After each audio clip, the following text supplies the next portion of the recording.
Never lose hope. Never be frustrated. Never be upset.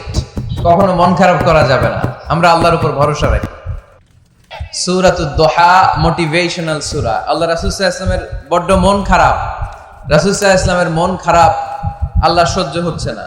তাই রাসূল সাল্লাল্লাহু আলাইহি ওয়াসাল্লামের মন ভালো করে দেওয়ার জন্য আল্লাহ একটা সূরা নাযিল করলেন। সূরাটার নাম সূরাতুদ দুহা।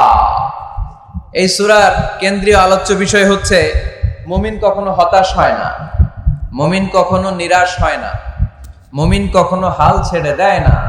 মুমিন সব সময় ভরসা রাখে একজনের উপর, তিনি কে? আল্লাহ। আমরা কখনো হতাশ হই না, ঠিক কিনা? আমরা কখনো নিরাশ হই না, ঠিক কিনা?